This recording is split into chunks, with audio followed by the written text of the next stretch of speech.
नमस्कार मित्रों, मैं आरती कंडवाल।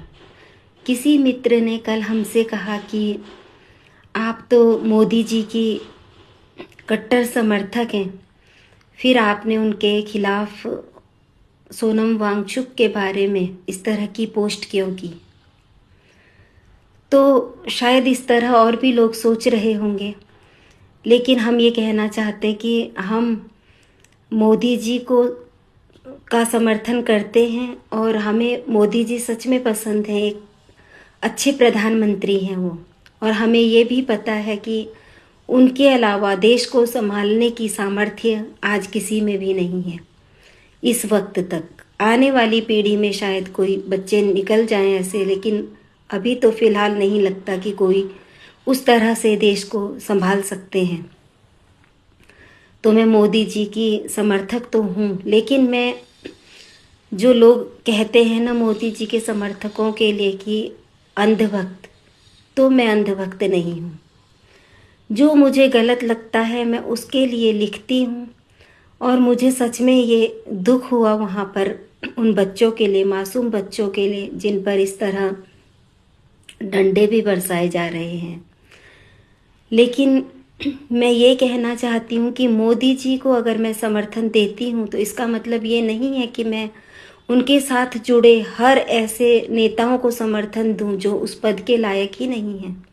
जिस पद पर आज कोई नेता बैठे हैं और उनको पता ही नहीं है कि उस पद की क्या गरिमा है और किस तरह से बात की जाती है और किस तरह से जिम्मेदारी निभाई जाती है।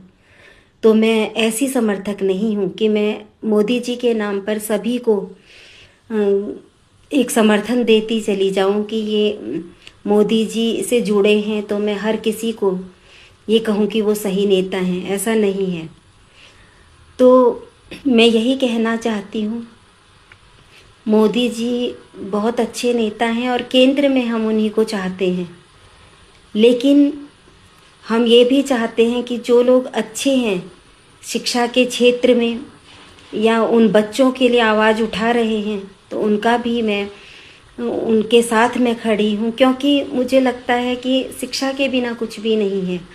और वो बच्चे, जो बच्चे बेरोजगार हैं, पढ़ लिख कर बेरोजगार हैं, कुछ इस आरक्षण की वजह से परेशान हैं और कुछ इसलिए परेशान हैं क्योंकि ये परीक्षाएं जो रद्द हो रही हैं, लीक हो रही हैं, और इस वजह से भी बहुत दुखी हैं बच्चे आज। तो मैं यही चाहती हूँ कि हमारे देश का जो भविष्य है वो यही बच्चे हैं जो वहाँ पर आज कभी जंतर मंतर में हैं, कभी वो देहरादून में उस वक्त बैठे हुए थे धरने पर। तो ये बच्चे जगह जगह जो इस तरह बैठ रहे हैं धरने पर, मैं ये नहीं कहती कि बेरोजगारी सिर्फ इसी सरकार के समय में दिख रही है। बेरोजगारी पहले भी रही होगी और थी हमेशा, लेकिन पहले जनसंख्या भी ज़्यादा नहीं थी। शायद किसी मित्र के ही कमेंट से मैं ये बात कह रही हूँ, इस वजह से भी शायद बेरोजगारी ज़्यादा दिख रही है आज।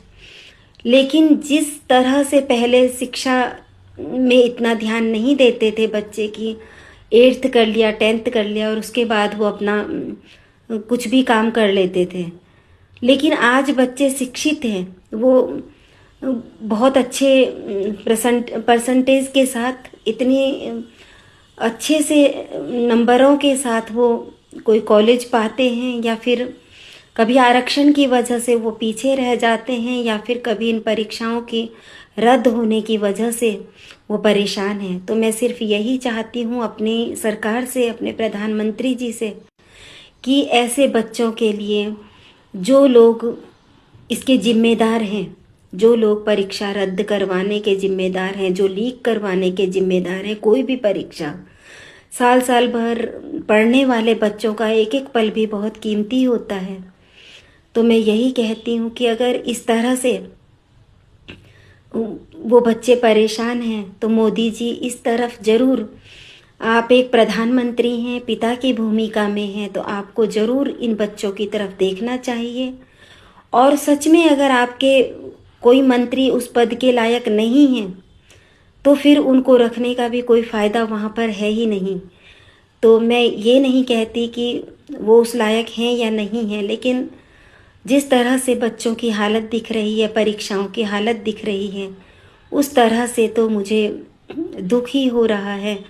और मैं तो यही कहना चाहती हूँ कि आप सिलेबस में चाहे कुछ भी पढ़ाएं, अच्छी चीज़ें पढ़ाएं, किसी भी धर्म की अच्छी चीज़ें पढ़ाएं, लेकिन बच्चों की शिक्षा का स्तर कभी गिरना नहीं चाहिए। क्योंकि जो बच्चे भी पढ़ रहे हैं वो ऐसे बने कि देशभक्त बने, अपने देश के प्रति अच्छा सोचें, चाहे वो हिंदू हों, मुस्लिम हों, सिख हों या ईसाई हों। जब हम भारत देश में रहते हैं तो शिक्षा भी एक होनी चाहिए और सही होनी चाहिए, देशभक्ति की होनी चाहिए। तो मैं बस यही चाहती हूँ कि हमारे देश में आरक्षण भी खत्म होना चाहिए और हर बच्चे को योग्यता के अनुसार ही काम मिलना चाहिए। नौकरियां, कॉलेज, जो कुछ भी है सब योग्यता के आधार पर ही मिलना चाहिए। तो मैं यही कहना चाहती हूँ कि मैं विरोधी नहीं हूँ सरकार की, मैं अभी भी मोदी जी का ही समर्थन करती हूँ। लेकिन हाँ, जहाँ पर आवाज़ उठाने की बात है, उन बच्चों की तरफ से भी मैं आवाज़ उठाती हूँ कि जो सोनम जी हैं वो गलत वो भी नहीं कर रहे थे, वो भी बच्चों के लिए खड़े हैं। तो मैं यही कहना चाहती हूँ कि उस ओर भी ज़रूर ध्यान दे सरकार। मैं आरती कंडवाल, धन्यवाद, नमस्कार।